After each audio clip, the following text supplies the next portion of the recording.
Ya, entonces el día de ayer nos hemos quedado en la parte de los ejercicios prácticos. Y bueno, como bien sabemos, recapitulando, en el IVA, el impuesto a las utilidades de las empresas se calcula en base a los estados financieros, específicamente en base a los estados de resultados de una empresa. Y justamente acá yo estaba poniendo este término de estados de resultados integrales, porque actualmente muchas empresas están implementando un poco los términos de las normas internacionales para un poco, en empresas grandes generalmente, ¿no? Para un poco mejorar sus estados financieros, mostrar datos un poco más reales, un poco más verídicos, que sirvan para la interpretación y análisis de los mismos. Entonces, en ese sentido, lo han llamado en esta forma estados de resultados integrales, ¿no? Pero también se puede separar. Este término es el único que estaría aumentando en este caso, justamente por el tema de los otros ingresos y otros gastos que están en la parte de abajo. Entonces, un estado de resultados, según las NIF, solo debería contener los ingresos y los gastos operacionales, toda la parte operativa del negocio. Entonces, los otros ya estarían fuera de este estado de resultados para fines de análisis, fines de exposición, según las NIF. Pero cuando usted llama a sus estados de resultados integrales, ya está incluyendo la parte de los otros ingresos y otros gastos. Por eso el nombre de este estado financiero, la partecita más de los integrales. Obviamente esto no afecta en la parte tributaria y las empresas, como les decía, ya pueden aplicar normas internacionales en ausencia de alguna norma específica a nivel nacional. ¿En qué le va a afectar el hecho de que apliques normas internacionales? ¿No? En el cálculo del IVA. Entonces al IVA vas a tener que hacer algunos ajustes para poder determinar tu impuesto correctamente. El beneficio es obviamente amplio, ¿no? Te da una oportunidad de poder reflejar tus estados financieros de forma más real, más concisa y que te ayuda a interpretar la misma de una forma más cabal. Entonces, en ese sentido, ¿qué tenemos acá nosotros en el estado de resultados? Tenemos las ventas o los ingresos por operaciones, ¿no? O los servicios, todos los ingresos por un valor de 10.000 o 10 millones. Tenemos también los costos de ventas, costos fijos o variables, ¿no? Por otro tanto. Y tenemos la utilidad bruta, que resulta de reducir a las ventas o los ingresos por ventas los costos que están vinculados a la misma. Posteriormente también tenemos que reducir el tema de todos los gastos operativos, gastos administrativos, ¿no? en nuestro estado de resultados. Obviamente esto está un poco más detallado para fines de análisis, para fines de interpretación, justamente para el tema del IVA, en este caso, del impuesto a las utilidades. Entonces todos los hemos desglosado. Normalmente no se presenta tan detallado porque no ayuda mucho a hacer un análisis rápido, ¿no? Entonces cuando se presenta estados financieros siempre son más resumidos, más concisos y de una interpretación más rápida. A ver, alguien entra.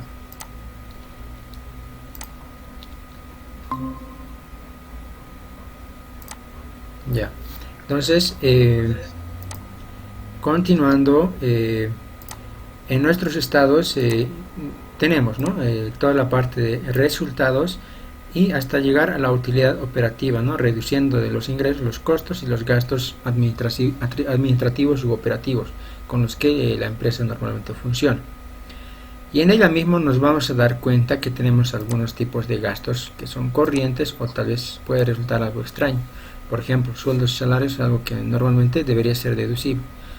Cargas sociales también, servicios básicos. Sin servicios básicos un negocio nunca funciona. Retiros del personal, ¿no? El tema de socios, si hacen algún retiro de su propio negocio, ¿no? Se venden ellos mismos, pues estaríamos aquí en presencia de un gasto no deducible, ¿no? Ya sin ver más allá, estas cuentas nos están diciendo que ya tenemos un gasto no deducible. El impuesto a las transacciones financieras, también es un gasto no deducible. Entonces ya tenemos como que dos gastos ahorita que lo hemos podido identificar con tan solo ver el estado de resultados. Gastos de comunicación sí son deducibles. Multas por incumplimiento a deberes formales es no deducible, todas las multas. Castigo de incobrables, tenemos que analizar si se ha aplicado bien los cálculos. Tema de alquileres, tenemos que ver si existe un contrato, si existe su factura, etcétera, ¿no? Si no hay factura, se tenía que hacerle la retención. Entonces, si no, entonces tendríamos que ver si aplica o no. Depreciación de activos, en este caso tendríamos que ver si haya una depreciación a bienes por revalúo técnico, entonces esa parte sería no deducible. Entonces así sucesivamente tenemos que ir analizando y ajustando para la determinación de nuestro impuesto. Es así que en la presentación misma presentamos algunos datos adicionales para poder analizar. Entonces, como un dato adicional, nos dice que los retiros personales de los socios no se encuentran justificados. Obviamente, aunque esté justificado, un retiro del socio, de una persona, el socio no se va a retirar, ¿no? Una mercadería, un bien, a un precio de mercado. Siempre va a tratar de hacer a un precio de costo o a un precio inferior, ¿no? ¿Por qué? Porque es su misma mercadería, ¿no? Es lo más lógico. Pero para fines de impuestos se va a considerar como un no deducible ya este retiro, porque no está generando ingresos, no está generando utilidad. Por lo tanto, lo vamos a quitar y lo vamos a llevar como gasto no deducible. El tema de alquileres, nos dice un dato: los alquileres pagados y registrados no presentan, ¿no? Nos indica acá que no presentan una documentación de respaldo, y más específicamente el tema de la factura de alquiler. No tiene una factura, pero tampoco nos dice que se ha efectuado la retención correspondiente de los impuestos. Por lo tanto, sería también un gasto no deducible. Esto sucede generalmente en empresas pequeñas que no tienen el control tanto de sus gastos, o además también por un tema de minimizar sus costos, ¿no? Estamos minimizando costos, digamos, en alquiler sin factura siempre es un poco más barato, ¿no? Y no lo registran en su contabilidad. Desde mi punto de vista, en las consultoras deberían considerar estos gastos ya en sus estados financieros. No les afecta en nada, porque van a incluir un gasto en el estado financiero, pero lo van a sacar también como no deducible. O sea, más, bueno, 10 menos 10 va a ser 0, no hay efecto. Pero sí, en ese caso le va a servir a nuestro cliente, que fuera una empresa, le va a servir para fines de análisis, ¿no? ¿Por qué? Porque va a decir: he ingresado tanto, mi alquiler ha sido tanto, mis otros servicios tantos, pero parece que mi negocio no está funcionando bien, tengo que hacer algo, ¿no? Pero si solo la consultora elabora estados financieros en base a las declaraciones juradas, ¿no? A todas las facturas que solamente ha declarado, es una información bastante irreal, pues no solamente para fines tributarios, no estaría reflejando la información real, no tiene el cliente no va a poder ver si está ganando, está perdiendo, etcétera, ¿no? Entonces la contabilidad tiene que elaborarse como es. Y en este caso estamos notando que sí se elabora, ¿no? Sí están registrando los alquileres, pero nos dice que no están respaldados con su correspondiente factura ni retención. Entonces se va a sacar como no deducible. El tema de punto 3: se ha cancelado y registrado 25.000 bolivianos por concepto de cotizaciones y aportes destinados a los servicios de seguridad social a entidades no autorizadas legalmente, ¿no? Estamos resaltando. He visto, como les había comentado también, que hay algunas entidades que tienen su propio seguro, su propio AFP, donde hacen sus aportes, etcétera. Si estas entidades no fueran autorizadas, no estuvieran legalmente habilitadas, entonces todos los aportes que uno realice en este seguro, pues sería como un gasto no deducible, ¿no? y pues tendríamos que quitarlo nuevamente. Obviamente esto también puede hacer, ¿no? Viendo los beneficios. Tal vez yo mismo o mi negocio pueda administrar de una mejor manera mis cotizaciones para que en un futuro pueda recibir mucha mejor, un mejor rendimiento para mis jubilaciones. Entonces, si hay un acuerdo y se puede constituir un tipo de entidad que pueda hacer este tipo de trabajo, pues bienvenido, ¿no? Siempre y cuando beneficie al trabajador. Pero para fines tributarios va a ser pues un concepto no deducible. Los pagos por retribuciones al trabajador, ¿no? Al trabajo de personal no cotizó a entidades autorizadas, como ser la Caja del Seguro Social a corto plazo, las de largo plazo, etcétera. Entonces, todos esos sueldos que no se han cotizado en los seguros ascienden a un total de 250.000. ¿Qué quiere decir esto? Que ha contratado a la empresa persona, pero no les ha asegurado a sus trabajadores, no les ha asegurado ni en las AFPs ni en la Caja Nacional, les ha pagado su salario o su monto a destajo, o semanal, o quincenal, no sé, les han pagado, o por producto quizás les pueden pagar también, por producto elaborado. Entonces, esos montos, como no se ha hecho ni retención, no se ha hecho ni aportes, va a ser un gasto no deducible. Y esto obviamente sí va a mostrar una situación financiera real de la empresa. Sin embargo, para fines tributarios vamos a hacer algunos ajustes para determinar el impuesto correcto que se tiene que determinar. Punto número 5. Los gastos en el banco, ¿no? Por temas de impuesto a las transacciones, asciende a las transacciones financieras, el ITF asciende a 6.500. Obviamente lo hemos dicho, eso va a ser no deducible por norma. Punto número 6, tenemos las multas por incumplimiento de deberes formales. Obviamente esto ya es considerado de hecho como un gasto no deducible. Punto número 7, bolivianos 80.500 de las depreciaciones de activos fijos corresponden a activos con revalúo técnico realizado por un perito independiente, ¿ya? Y por lo tanto la normativa nos dice todo bien que ha sufrido un revalúo técnico, ya sus depreciaciones son no deducibles por norma mismo, ¿no? La normativa nos dice que no son deducibles. Por lo tanto, esa parte del total de mis depreciaciones de la gestión tendría que quitarlo, ¿no? Tendría que restarlo. Pero aquí hay algo también importante. He estado, bueno, como siempre estoy asesorando a algunas empresas también, me preguntan, ¿no? Nosotros hemos hecho un avalúo de un inmueble, de un edificio que tienen para fines de venderlo. Un avalúo no es lo mismo que un revalúo técnico, es muy diferente. Un avalúo lo puede hacer el mismo gerente de una empresa para fines de vender ese inmueble, digamos, ¿no? Ese avalúo solamente nos va a mostrar un valor comercial de ese inmueble para fines de comercialización. Pero un revalúo técnico incluye más un tema técnico del bien, un tema contable, un tema de auditoría. Y generalmente el perito es un auditor externo, habilitado para tal efecto, tiene que ser experto en este tema. Obviamente este auditor no sabe nada de viviendas, no sabe nada de maquinarias, no sabe de esas cosas. A nivel interno, él contratará pues los servicios de un arquitecto, de un informático, de un ingeniero, etcétera, ¿no? De un mecánico tal vez, para fines de establecer el monto, ¿ya? Pero siempre tiene que ser canalizado por un auditor habilitado para tal efecto. Esa es la diferencia entre un avalúo técnico y un revalúo técnico y un avalúo de una vivienda para fines comerciales. Segundo, que el avalúo simplemente es un dato referencial para hacer una comercialización.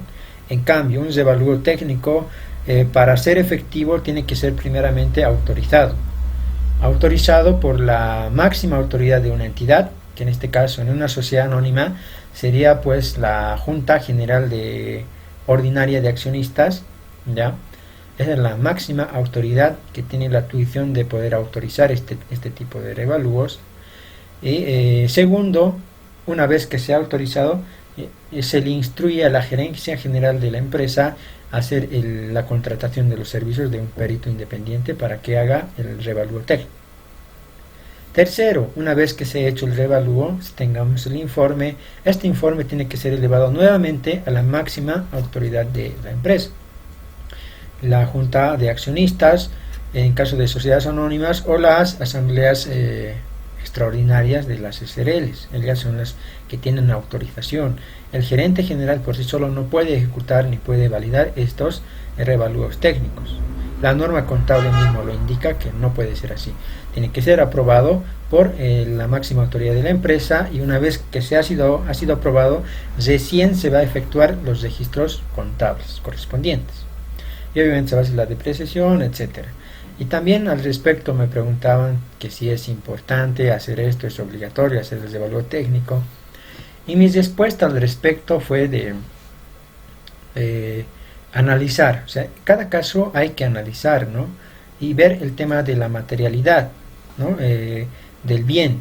Por ejemplo, si mi negocio se dedica al tema de la industria y la maquinaria que me genera ingresos ya ha depreciado completamente su valor, está en 0 o está en 1, entonces, pero me sigue generando ingresos, ¿no? Gracias a esa máquina sigo generando ingresos. Entonces, en mi situación financiera o mi rentabilidad, ¿cómo va a estar mi estado financiero? Voy a tener ingresos, digamos que por 10 millones, ¿no? Y en depreciaciones casi no voy a tener nada. Entonces, la pregunta ahí es, ¿cómo es que yo puedo generar ingresos si no tengo bienes que la generen, digamos, ¿no? Entonces, no estaría mostrando yo mi situación económica financiera real de mi empresa, desde ese punto de vista.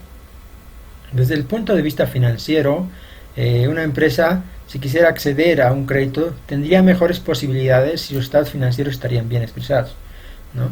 Puede mostrar una situación real. Si tuviera, por ejemplo, esa maquinaria que está en 1, es como que tiene un boliviano en una maquinaria enorme, ¿no? Que vale un peso, lo cual es ilógico. El banco no te va a poder garantizar con ese valor 1. No vas a poder garantizar al banco tu deuda con un boliviano, ¿no? Tendrías que prestarte un peso solamente.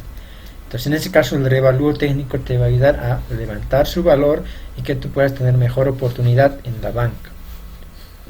Pero ¿cuáles son sus deficiencias? También es de que muchas empresas no la hacen por el tema de que esas depreciaciones, como bien lo dice acá, son no deducibles, ¿no? Tienen un coste, ¿no? El hecho de que generen ingresos parece que no es suficiente para impuestos, ¿no? El hecho de que sigan generando ingresos no es suficiente, y te dicen no, tienes que no tomar en cuenta esas depreciaciones porque es correspondiente a un revalúo técnico. Entonces, toda depreciación de un revalúo técnico es no deducible, ¿no? Ahora, ¿cómo es el asiento contable en este caso? Cuando se hace un revalúo técnico, va a incrementar obviamente el valor de los activos fijos y se va a crear en el patrimonio una cuenta que se llama reservas por revalúo técnico, ¿ya? Entonces, eso quiere decir que está incrementando nuestro patrimonio, ¿ya? Por el tema del revalúo técnico. Por eso es importante de que esto sea aprobado por la máxima autoridad de una entidad. Las pérdidas de capital, ¿no? En este caso, expresadas en el estado de resultados, las pérdidas que hemos visto no fueron comunicados oportunamente a la administración tributaria, y es resultado del importe que robó por robo de una maquinaria en la gestión 2016, ¿no? Entonces, en este caso, ese concepto que tenemos en el estado de resultados va a ser también un gasto no deducible por el simple hecho de no haber comunicado oportunamente a la administración tributaria ese hecho del robo, ¿no? Y al respecto hay varios casos. A veces tenemos personal que lleva su computadora tal vez a su casa, ¿ya? Y les roban en el trayecto, supuestamente, porque no se puede juzgar hasta que no se haya demostrado, ¿no? Entonces, supuestamente les han robado la computadora y ya no hay. Entonces, ese robo de una computadora que está activada en nuestros activos debería ser comunicado también a la administración tributaria y recién llevada al gastos, ¿no? Obviamente, si tiene seguros, el seguro puede reponer ese bien, ¿no? Pero si no, entonces se va a tener que llevar al gasto todo ese bien. Si no es comunicado, gasto no deducible. Los resultados por dividendos en otras empresas alcanzan 100.000 bolivianos. Los mismos fueron registrados en la cuenta ingresos por dividendos en acciones. Por si acaso, los ingresos que tenemos por inversión en otras empresas. Por ejemplo, esta empresa puede invertir en otra empresa o crear otra empresa con un capital que tenga, ¿ya? Y en esa otra empresa genera dividendos, genera resultados, genera ganancias. Esas ganancias se van a venir a mi empresa, como yo soy la dueña, ¿no?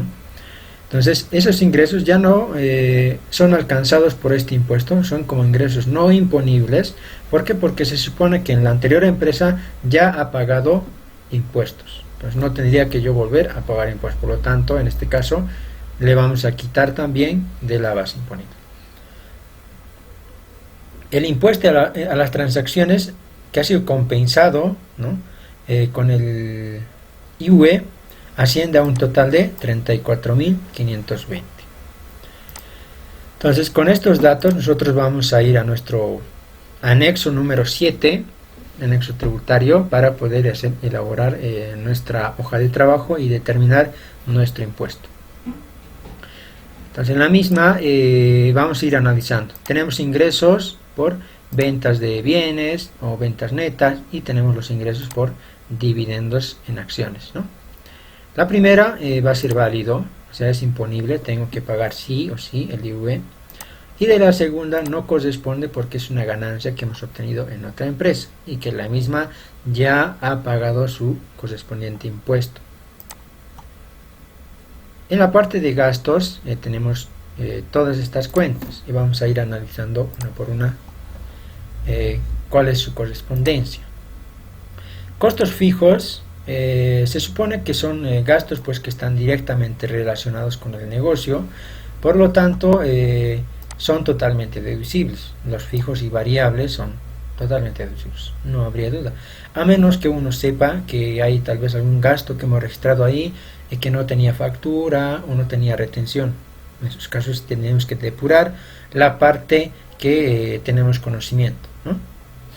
En el tema de salarios, en la práctica, en el enunciado nos dice que 250.000 corresponde a pagos que hemos realizado a trabajadores que no están asegurados, no hacen aportes. Por lo tanto, esa partecita va a ser un gasto no deducible. Entonces, si se fijan, en nuestros gastos también estamos ajustando. Hay algunos gastos que van a reducir su valor, ¿no? ¿Cómo se reduce en este caso? Tenemos 760.000. Le vamos a quitar los 250.000, que es un gasto no deducible, y nos va a quedar solamente como un gasto legalizado, un gasto válido para el IVA de 510.400. También tenemos las cargas sociales, ¿no? Ha habido, según el enunciado, aportes que habría realizado la empresa a una entidad no autorizada, no habilitada.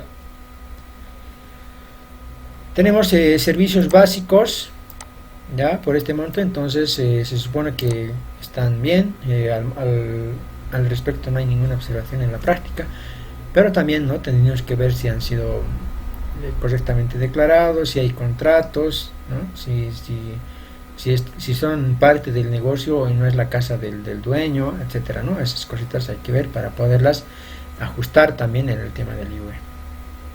Los retiros personales, en este caso hemos dicho que los retiros personales van a ser pues un gasto no deducibles porque no generan rentabilidad, no son una fuente generadora de ingresos. El impuesto a las transacciones financieras, el ITF, por ley igual, es un gasto no deducible. Ahora tenemos gastos de comunicación, ¿no? Telefonía, internet, etcétera. Entonces son gastos que son totalmente deducibles, siempre y cuando estén relacionados a la actividad, estén vinculados al negocio. Las multas por incumplimiento al deber formal, ¿no? Son gastos no deducibles por completo. Por ejemplo, si se fijan aquí, ya se va quedando en cero. Ese gasto lo estamos depurando, es como inexistente, no existe ese gasto. Es igual que la bancarización, ¿no? Si no bancarizábamos estos gastos de comunicación, va a ser cero, ese gasto va a ser inexistente para cualquier tributo. Las cuentas incobrables, ¿no? El castigo de cuentas incobrables. En este caso va a ser deducible porque no hay ninguna comunicación al respecto, pero obviamente fuera tal vez no deducible si no habríamos cumplido con el Decreto Supremo 2451. Y obvio aquí una aclaración. En el tema contable nosotros podemos tomar ya normas internacionales, ¿no? porque nos lo permite nuestra norma contable. Además de que no transgrediríamos ninguna norma tributaria si hacemos estos ajustes correspondientes. Si digamos, yo tomo de mis normas internacionales, ¿no?, el hecho de hacer una provisión de incobrables por otro método diferente al que me dice la administración tributaria. Puedo hacerlo, ¿no?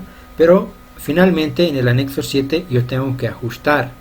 Si mi previsión ha sido mucho mayor, entonces la mayor que lo que me dice la administración tributaria, entonces esa diferencia tendría que ser un gasto no deducible. Entonces voy a ir ajustando, voy a ir quitando.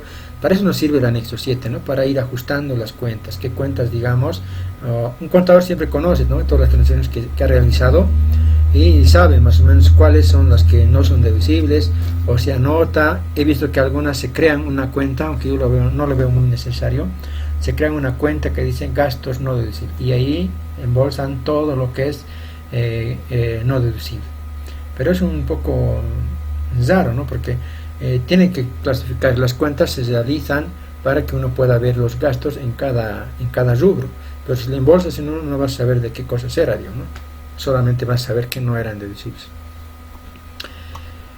En el tema en el tema de alquileres, perdón, nos dice el enunciado que, bueno, la totalidad no tiene un respaldo de factura, no tiene un documento, por lo tanto va a ser no deducible y tampoco hay retención, entonces va a ser un gasto no deducible. En el caso de depreciaciones de activos fijos, ¿no?, aquí tenemos, antes era 280.000, ahora solamente es 200.000, lo que quiere decir que 80.000 va a ser no deducible por el concepto de que son bienes que han depreciado, ¿no? La depreciación corresponde a bienes que han sido reevaluados técnicamente, ¿no?, que tienen revalúo técnico. Obviamente, al decir revalúo técnico, tiene que haber cumplido lo que les había comentado antes. Si no, no vale. En auditoría externa les pueden observar eso. Las pérdidas de capital, ¿no? Estas pérdidas van a ser no deducibles en este caso por el simple hecho de no haber comunicado a la administración tributaria oportunamente, ¿no? El no haber comunicado a la administración tributaria una pérdida, un robo, puede significarte esto, ¿no?, que ese gasto, que esa pérdida sea un gasto no deducible. El impuesto a las transacciones vamos a ajustar solamente la parte que hemos compensado con el IUE. No, perdón, el IUE que hemos pagado, sí, perdón, está bien lo que dije. El impuesto a las transacciones va a ser no deducible la parte que se ha compensado con el IUE de la gestión anterior, ¿no?, la parte que no habríamos pagado nosotros, sino que hemos compensado con el IUE. Esa parte va a ser no deducible, por norma también. En el tema de gastos financieros, en este caso no tenemos ninguno, no hay ninguna observación, pero podría haber, ¿no? Hay que analizar siempre de dónde provienen los préstamos. Si es 100% del sistema financiero, entonces no hay problema, ¿no? Si está con un contrato, todo, entonces es válido todo el gasto. Pero si tuviéramos préstamos tanto del sistema financiero como de terceros, de los socios, tenemos que analizar de que primero esos los préstamos de los terceros o de los socios no superen más del 30% de los créditos que tenemos con el sistema financiero. Si superan, pues ya saben, ¿no?, esos intereses serían no deducibles. En el tema de del ajuste por inflación, obviamente esto es totalmente deducible, no hay ninguna observación al respecto. Entonces, a manera de conclusión, ¿no?, primeramente nos damos cuenta de cuáles serían deducibles o no, simplemente viendo las cuentas, ¿no? Aquí, simplemente viendo, por ejemplo, retiros, ya nos damos cuenta de que es no deducible. El ITF también lo vamos sacando. En el IT nos vamos a dar cuenta de que tenemos que revisar si ha sido compensado con el IUE. Entonces, así vamos a ir viendo. Pero en las otras cuentas es un poco difícil, ¿no? Por ejemplo, los sueldos, ¿cómo me entero de qué parte ha sido? Tendría que revisar las planillas, quién está en planillas, quién no, etcétera, ¿no? O saber, tener una coordinación directa y muy buena, unas relaciones directas con el área de recursos humanos, si los hubiera. Si la contadora es la misma persona la que elabora todo el tema de planillas, es un contador multifacético, entonces pues ya sabe cuál va a ser cuál, digamos, ¿no? Entonces en este caso va a ser más fácil determinar cuáles son deducibles y cuáles no. Y obviamente hay también algunos softwares que te permiten ya marcarle, ponerle una seña de cuáles van a ser no deducibles sin tener que separarle en una cuenta diferenciada. Ya, Entonces, no sé si hasta aquí alguien tiene una pregunta, por favor. ¿Una duda? ¿Nadie? Ya. Entonces, hasta aquí, en el anexo 7, nosotros tenemos una utilidad, un resultado de la gestión, según estados financieros. ¿No? Acá están los estados financieros. Según estados financieros, nosotros tenemos un resultado que va a ser el resultado contable de 42.859.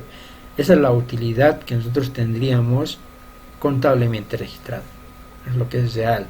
Si uno elaborara estados financieros reales de su cliente, ¿no? Considerando estos gastos que no tiene facturas, etcétera, el cliente pues ya sabría, ¿no? Cuánto ha ganado realmente, o si está perdiendo, si su negocio es rentable o no. Esto le ayuda bastante. Y vamos a ir disgregando aquí los ajustes. Esta parte es de ajustes netamente, toda esta parte, ¿no? Esta parte es ajustes. Entonces, ¿qué vamos a ajustar? Por ejemplo, vamos a decir de los ingresos, de la parte de ingresos, qué parte va a ser imponible, está grabada por el impuesto, y qué parte no. Por ejemplo, esto lo vamos a quitar, ¿no? Los 100.000, porque no es imponible, además ya ha pagado el impuesto. En el tema de los gastos, van a ver los deducibles, estos son válidos para deducir a los ingresos, y la otra parte no son válidos, por lo tanto los tenemos que sumar, o a la parte, al resultado, nos tenemos que sumar para que inicialmente en el estado de resultados, estos gastos restan a las ventas, ¿verdad? Hacen una resta, y cuando yo le voy a sumar menos 10, digamos, más 10, va a dar 0, entonces estaríamos anulando esa transacción, simplemente. Por eso es importante que al momento de asesorar a sus clientes les digan también que les pasen toda la información, para que ustedes como contadores elaboren una información que realmente les sirva al negocio, ¿no? Y esto se ajusta nomás, ¿no? Registras todos tus gastos como corresponde, alquileres, cestos de personal, que te informen cuánto le ha pagado. Entonces al final, al momento de liquidar tu impuesto, tu IVA, lo vas a ir quitando nomás, lo ajustas y al final va a salir lo mismo, ¿no? Pero el plus está en que tu cliente va a tener una información real. Siguiente, en esta parte, ya en la parte final del anexo, nosotros vamos a determinar ya cuánto es el impuesto. Entonces, para lo cual hemos revisado los totales, ¿no? Esta parte. Y lo que tenemos que ir en forma descendente, ir calculando el IVA. Para lo cual, a la utilidad, ¿no? A la utilidad contable que tenemos, le vamos a restar, hemos dicho que le vamos a restar esa ganancia que hemos tenido, esa utilidad por concepto de dividendos, ya, procedente de una inversión de capital, etcétera. Todas las inversiones de capital son no deducibles, perdón, no imponibles, no forman parte del impuesto, le restamos. Hasta aquí ya tendríamos como que una pérdida, ¿no? Si no hubiéramos tenido ese dividendo, este negocio tendría pérdidas, ¿no? En sus operaciones. Ahí también otro análisis financiero. Ya, ahorita esta empresa tiene una ganancia porque ha recibido dividendos de la otra empresa, pero si solo medimos a la empresa, sus actividades, ahorita esta empresa tiene pérdida, ¿no? Luego, a nivel tributario le vamos a sumar, ¿no? Le vamos a sumar los gastos no deducibles, que son los 555.118. Le vamos a sumar. Y menos, menos más resto, va a quedar 0, ¿no ve? Entonces, obviamente aquí las utilidades van a aumentar. Más 42.859 menos 100.000, más 555.118, el resultado tributario, ¿no? El resultado tributario o la utilidad tributaria sería de 497.977, lo cual quiere decir que la empresa a nivel tributario, a nivel impositivo, ha tenido una ganancia de casi medio millón de bolivianos. Y ojo también en esta parte donde dice más menos otras regularizaciones, corresponde generalmente a arrendamiento, ¿ya? Arrendamiento. En arrendamiento hemos dicho que las cuotas del arrendamiento van a ser deducibles para el IVA, ¿ya? Entonces vamos a sumar seguramente nuestro plan de pagos, cuánto ha sido las cuotas, ¿ya? Entonces vamos a anotar aquí las cuotas, y eso nos puede ayudar también a reducir lo que les decía, ¿no? O trabajar con arrendamientos, trabajar con una planificación tributaria te ayuda a disminuir también impuestos, ¿no? Al margen de que hayas utilizado el bien, esto te va a ayudar a apalancarte. Bueno, después nosotros lo que vamos a hacer es calcular a esta utilidad tributaria, tenemos que aplicarle el porcentaje del impuesto, que es el 25%, ¿no? Entonces, sobre ese 25%, pues veremos cuánto nos sale de IVE. A ver, 497.977 por 0,25, 124.000, 24.494. Ese es el monto. Se ahorró.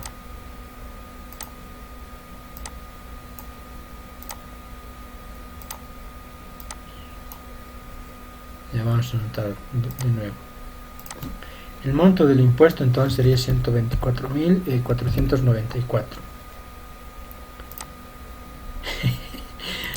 Ya. Pero bueno, ese es el monto, el 25%. Estoy aquí descoordinado con esta aplicación. Ya. Entonces hasta ahí nosotros ya tendríamos determinado cuál va a ser nuestro impuesto, ¿verdad? Entonces vamos al siguiente paso, que es la contabilización. Normalmente en el tema de la contabilización se registra de esta forma, normalmente. Digo normalmente porque comúnmente los contadores hacemos así: IVE por compensar al debe por el impuesto determinado contra IVE por pagar, ¿verdad? Ese es el registro que comúnmente se hace, pero hay otras formas también, ¿no? Hay otras formas de hacer el registro. Por ejemplo, en empresas que tienen, por ejemplo, como estas, ¿no? Él tiene un IVE de 497.000. Si miramos sus estados financieros, esta empresa solo ha compensado, solo genera de IT 294.103. Si nosotros suponemos, en un tema de planificación, suponemos que al año va a vender lo mismo, entonces va a tener otros 294.000. Quiere decir que no va a compensar todo este IVE. Supongamos así. Aquí va a compensar solamente, pongámosle 300.000. ¿Ya? 300.000. Y le va a quedar, ¿cuánto? Casi 200.000 le va a quedar. No, estamos equivocados, ¿no? Solamente 100.000 sube este. Estamos usando. Pero supondremos que este es el IVE, ¿ya? Este es el IVE, y bueno, el ejemplo que les doy es que en empresas grandes tienen mucho IVE pagado y generalmente no compensan todo, ¿ya? Por ejemplo, aquí solo van a poder compensar este monto, van a compensar esto con el IVE, y esta parte se va a quedar como gasto. Y ahí también va la siguiente observación: no podemos llevar nosotros, como ese registro contable, llevar a IVE por compensar contra IVE por pagar, porque el año siguiente, ¿qué va a pasar? Voy a compensar solo 300 y 200 lo voy a llevar al gasto, y obviamente la norma dice va a ser gasto no deducible. ¿Cuál es otra estrategia que hacen las empresas grandes? Registrar, en vez de llevar todo a IVE por compensar, lo llevan al gasto, y también la norma tributaria te lo permite, ¿no? Te lo permite, incluso en el anexo 5 o 4, si no me equivoco, está registrado. Está así: IVE llevado al gasto, IVE cargado o provisionado para compensar, ¿no? Entonces en este caso va a ser IVE por compensar, en esa cuenta lo vamos a registrar, y esta otra la tenemos que registrar como IVE en la cuenta de gasto, que va a ir directamente a disminuir nuestra utilidad, esta parte, los 200, ¿ya? Entonces, dicho eso, más o menos ese sería el registro. Aquí va a cambiar, ¿no? El IVE por compensar, y va a aparecer un IVE gasto, ¿no? Y esto justamente para no cargarnos un gasto no deducible para la siguiente gestión, eso, si van a trabajar o trabajan en una empresa grande, hagan ese análisis, ¿no? Para no estar pagando un IVE sobre otro IVE, ¿no? Es medio ilógico. Entonces siempre hay que analizar, y no es tan difícil, ¿no? Para hacer esta proyección, aunque para no ir lejos, pueden tomar lo que has facturado este año o el anterior año, o sacar promedios y provisionar solamente esa parte. Ahora, si te ha faltado, te va a faltar poco; si te sobra, te va a sobrar poco, ¿no? No siempre le vas a atinar al pelo, ¿no ve? Entonces, esa en la parte contable. Y luego, ¿cómo van a aparecer en nuestro estado financiero estos registros? ¿No? En la parte del activo corriente va a estar como un IVE por compensar, ¿no? el impuesto. Y en la parte del pasivo, como IVE por pagar, obviamente va a estar como IVE por pagar, ¿no? Y bueno, pues estas son mis páginas, y bueno, veremos ahora la parte de la declaración en el formulario. A ver, creo que tengo acá un formulario. No sé si tienen alguna pregunta, por favor, repito.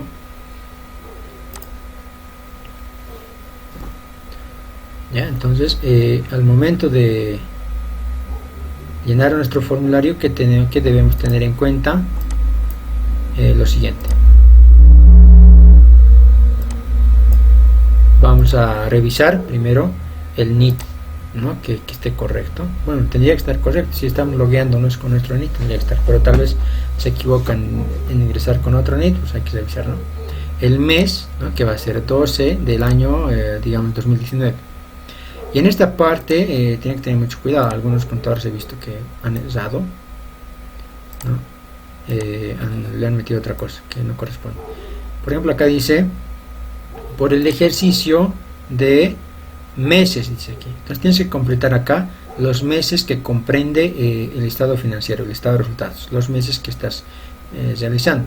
En un ejercicio normal sería pues 12 meses por 12 meses, ¿no? 12 meses comprendidos entre pues el caso acá, el formato es de año, mes y día. 2000, bueno, voy a anotar mejor.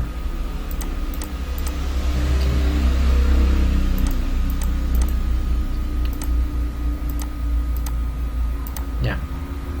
El formato acá es el año, el mes y el día.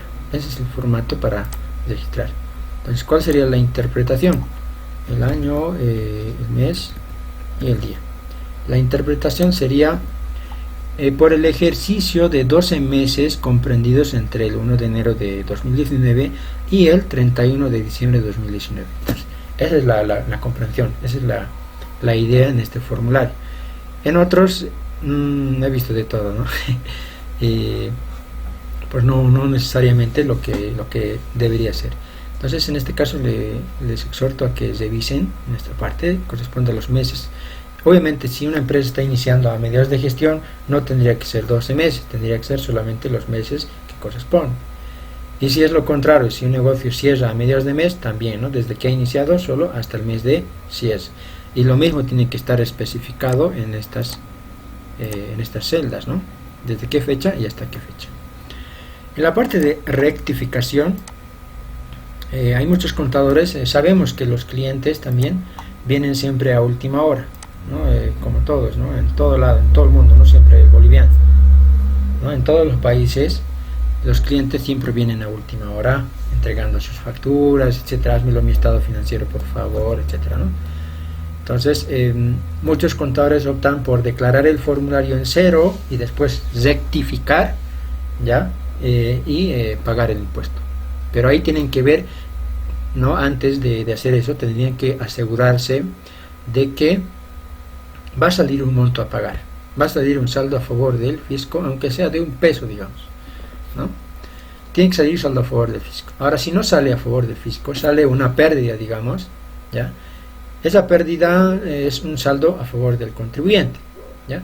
Por lo tanto, esto, cuando hagas la rectificación, se va a convertir en un proyecto de rectificatorio, el cual significa realizar un trámite en impuestos. Tienes que presentar todos tus respaldos, etcétera.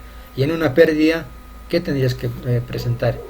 yo imagino que hay que presentar todo, ¿no? O sea, automáticamente te estarías ofreciendo voluntariamente para una fiscalización, ¿no? Posteriormente lo que tenemos que hacer es llenar los datos de la utilidad. En este caso pues vamos a ver, vamos a copiar. ¿Dónde está? Aquí.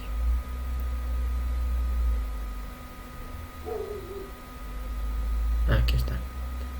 Entonces lo voy a cortar esta información de acá. Ya lo voy a tener ahí. ¿Dónde estoy? Estoy aquí. Ya.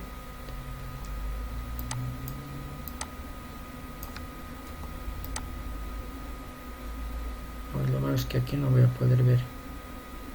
Aquí lo pondremos. Ya. Entonces nos dice utilidad contable de la gestión. Entonces tengo que insertar acá el monto de mi utilidad, ¿no? Que ha sido 42.859.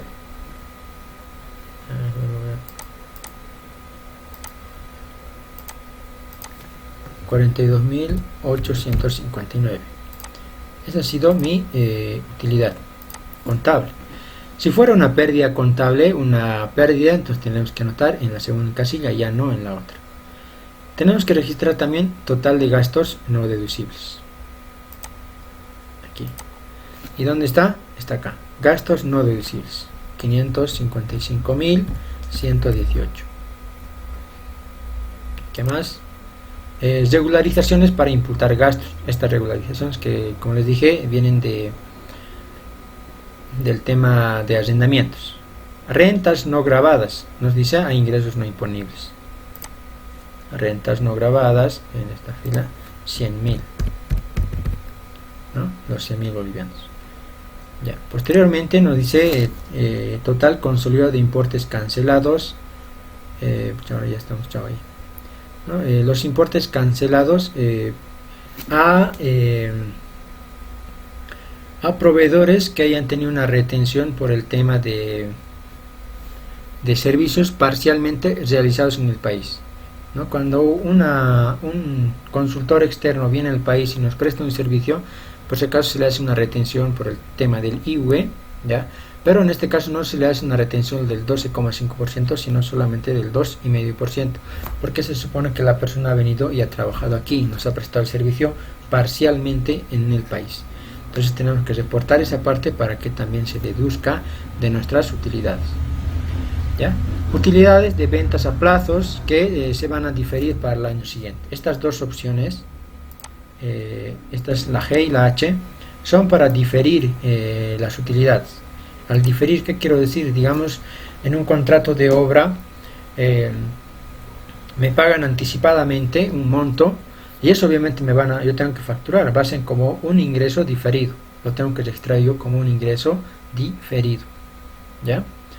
El cual no va a pagar IVE, no tendría por qué pagar IVE, yo tendría que, en este caso, utilizar esta casilla, ¿ya?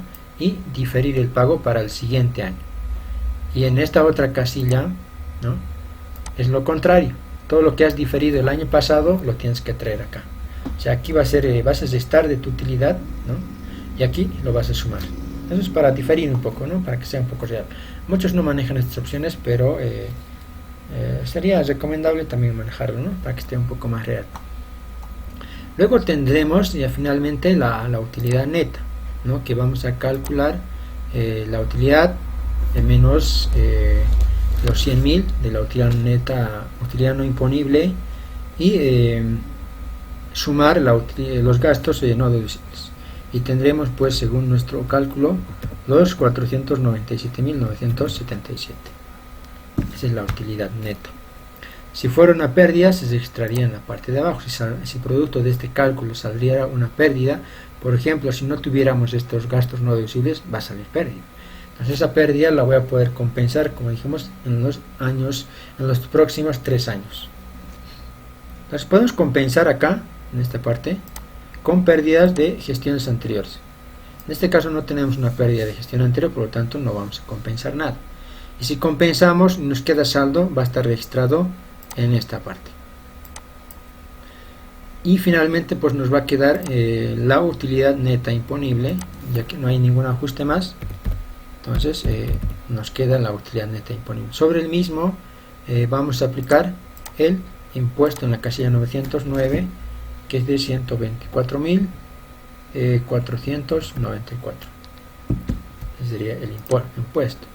Y lo que comúnmente tenemos es registrar pagos a cuenta que hayamos realizado en declaraciones juradas anteriores, ¿no? A veces también esto por temas de estrategia, algunas empresas pagan, ¿no?, anticipadamente, pero en una boleta 1000 hacen el pago y cuando vayan a declarar el IVA directamente lo utilizan esta casilla, pagos realizados en un formulario anterior o una boleta de pago.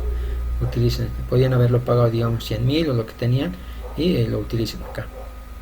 Saldo disponible de pagos del periodo anterior, también si tenemos disponible un pago de un periodo anterior podemos utilizar. Diferencia a favor del contribuyente, ¿no?, si tuviéramos. En caso de pérdidas, aquí se va a registrar el tema de las pérdidas que están por compensar.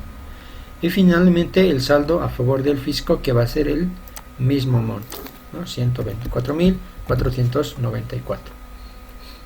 Ese sería el llenado en el formulario 500. Por favor, no sé si tienen alguna duda. Y finalmente más abajo está el pago en efectivo, ¿no? Tenemos que anotarlo, el monto, para ir al banco y imposar la deuda.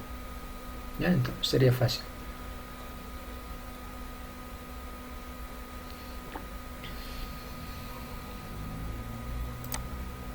Ya. Entonces nos pasaremos ya.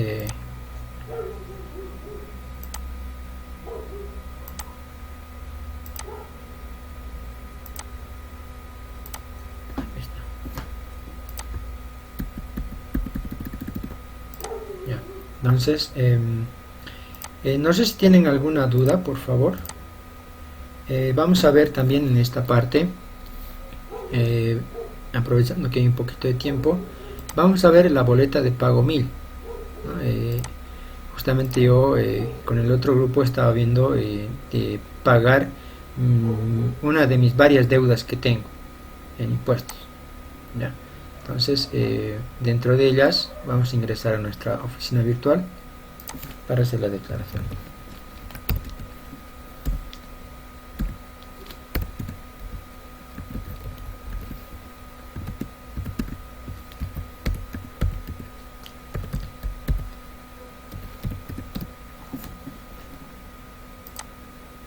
Uy, no entro.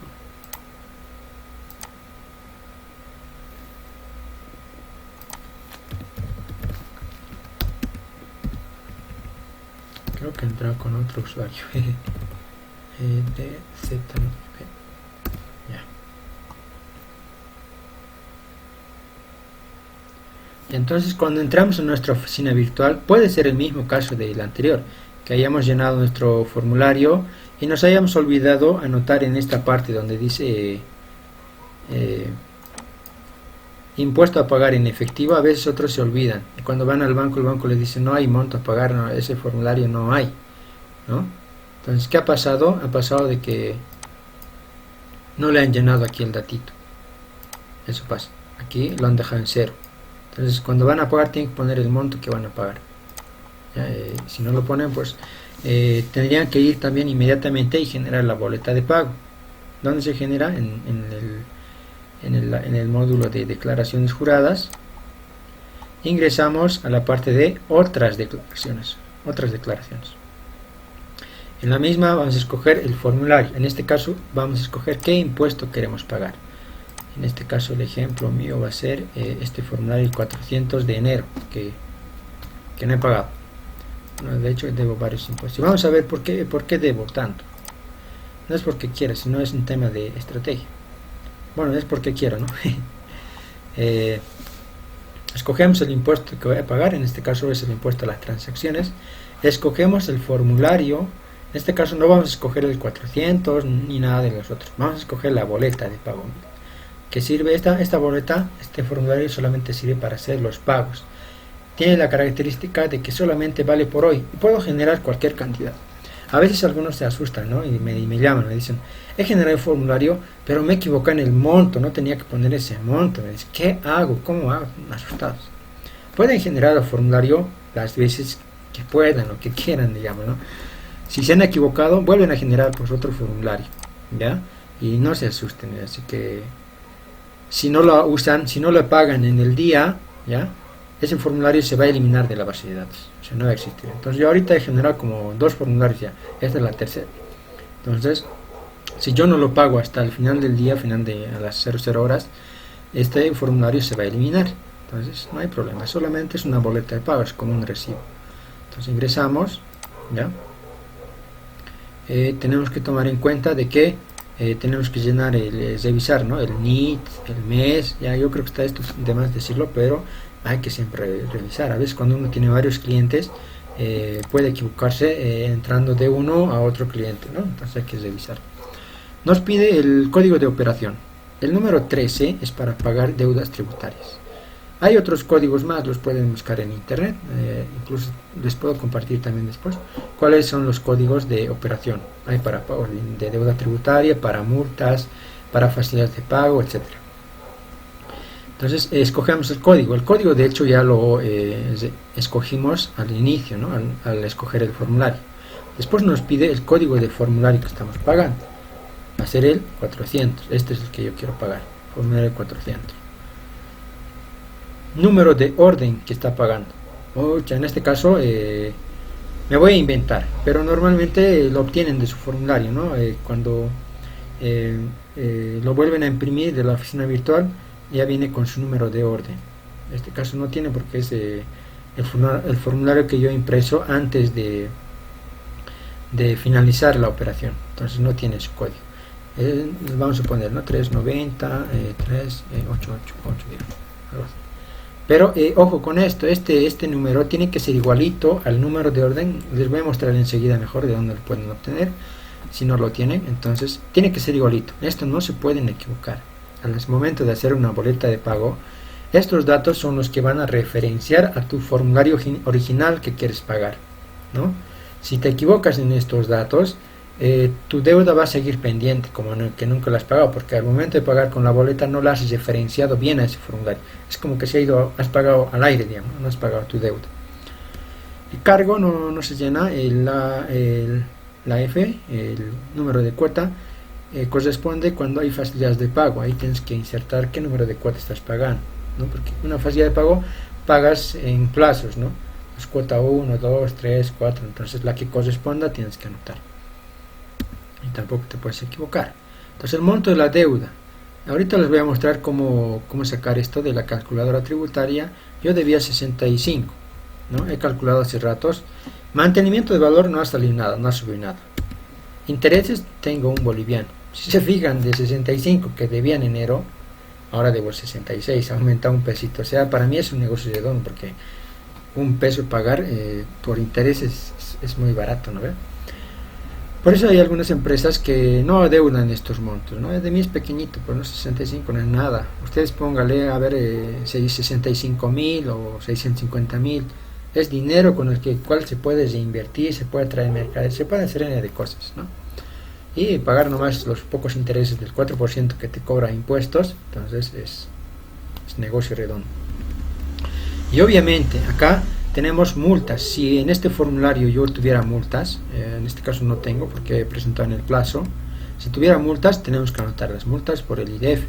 Si tuviera multas por el incremento del impuesto cuando he declarado una rectificación, también tengo que pagar. La sanción por omisión corresponde a aquella sanción cuando uno no paga el impuesto. Y pues impuestos le notifica, le dice tienes que pagar, te da un auto de multa. Por el caso la multa es 65 bolivianos, ¿no? El 100% de la deuda, no sería 65, sería 66. La deuda tributaria actualizada es 66. Y si se imaginan, ahí nomás ya la deuda se me ha duplicado. Pero obviamente yo no voy a esperar a que impuestos me haga un proceso coactivo, etcétera, de cobro para que yo me haga incrementar este monto. No tendría que tener dinero tal vez para que eso suceda, ¿no? Entonces, si antes de que eso ocurra, yo voluntariamente voy y pago impuestos, toma, aquí están tus intereses, muchas gracias por el préstamo, ¿no? Así, se hace de esa manera y muchas empresas trabajan de esa manera.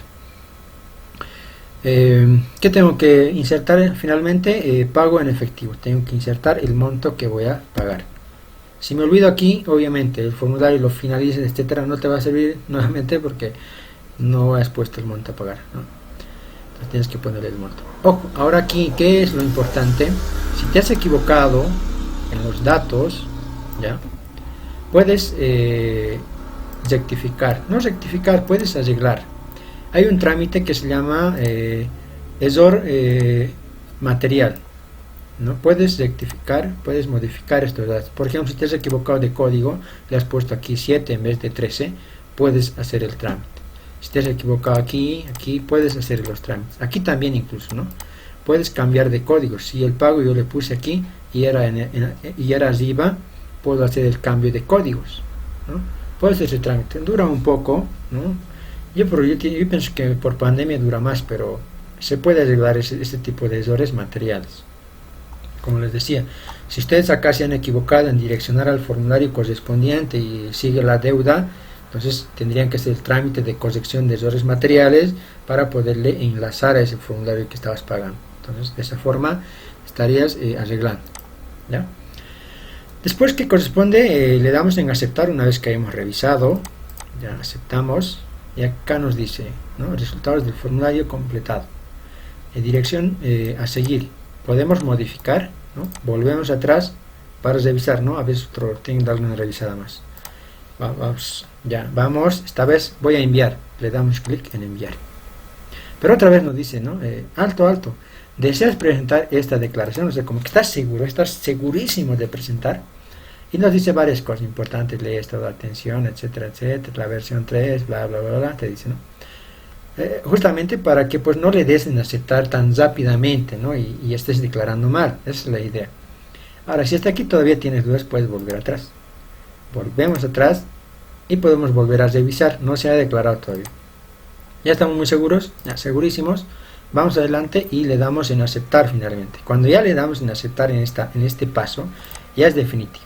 Ya se ha creado el formulario y habríamos declarado, pero en este caso nos dice existen diferencias en el llenado, verifique los datos calculados, número de orden. Mira, nos está diciendo que el número de orden no corresponde. Obviamente el número de orden debe tener, pues, ¿no? Debe tener, es igual que el código de control, tiene sus numeritos que tienen relación con el NIT, etcétera. Entonces, en este caso, cuando me genera, ya, una vez que lo termine, lo puedo yo imprimir, ya. Imprimir el formulario y me va a salir estos formularios. Vamos a descargas. Voy a imprimir, no es necesario imprimir, ¿no? Suficiente con tener este número, que es de los 66, ¿no? Con este número puedo ir al banco o a través de mi banca móvil por mi celular puedo pagar el impuesto, ¿no? Ahorita mismo lo puedo pagar si gusto, ¿no? Puedo pagar. Y después también podemos imprimir el formulario llenado, ¿no? Con los datos correspondientes. A ver, trataremos de corregir. Aquí está el código de control. Ya, voy a copiar para mostrarles lo que ocurre, ¿no? En este caso nos está diciendo que hay un error, entonces volveremos, le haremos caso, volvemos. Obviamente este código de aquí yo me he inventado, ¿no? Lo voy a borrar y lo voy a pegar el que es correcto. Aceptamos, volvemos a aceptar y finalmente nos sale nuevamente el código de el número de trámite, que lo podemos imprimir o guardar en PDF. Yo lo guardo siempre en PDF todo, no imprimo nada, no me gusta imprimir, no me gusta matar arbolitos. Entonces aquí vamos a poner, ¿no? Número de trámite. Con esto podemos ir al banco y pagar. Incluso yo me puedo anotar solamente el número y es suficiente, sin necesidad de estar imprimiendo. Esto no es importante, es importante el numerito para pagar. Después imprimimos el formulario. Ese sí es un poco importante, ¿no? Aunque también lo puedo volver a imprimir, incluso con códigos de base, etcétera, ¿no? Formulario 1000. Estamos y ya tendríamos nosotros la boleta, el formulario de respaldo con todos los datos.